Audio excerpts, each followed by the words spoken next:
Accompagnons les entreprises africaines pour renforcer les capacités des filières de transformation accélératrices du Made in Africa est le thème principal de la 12e édition du Forum international des femmes entreprenantes et dynamiques en cours en République du Congo.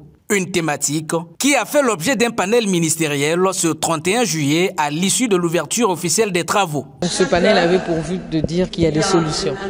Les gouvernements y travaillent, les privés travaillent, mais le gouvernement ne peut pas se substituer au privé. Ce n'est que dans le cadre d'un dialogue public-privé qu'on peut clairement identifier les besoins et le gouvernement mettre en place un écosystème qui favorise cette transformation. Mais la transformation aujourd'hui est une question de survie pour nos pays. Si nous ne transformons pas nos produits locaux, si nous n'allons pas vers ces filières de transformation, nous ne nous en sortirons pas.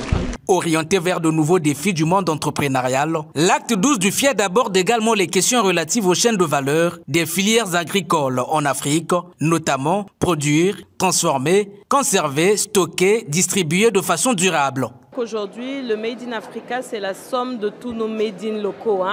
Le Made in Congo ne peut pas s'envisager dans uniquement le territoire congolais. Aujourd'hui, à l'heure de la ZLECAf, il se vit vraiment complètement dans un aspect sous-régional. Et dans cet aspect sous-régional, il faut absolument qu'on se prépare. Il faut absolument qu'on travaille parce que sinon, ça risque de rester juste des slogans. On dit Made in Africa, mais où est la production?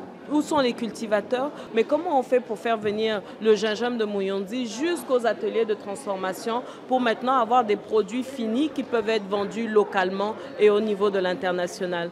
La recommandation demande à nos États de faciliter aux transformateurs d'avoir des terrains pour pouvoir produire. La transformation, nous la faisons de manière artisanale. Donc nous ne pouvons pas être compétitifs auprès des autres si nous voulons faire du Made in Africa.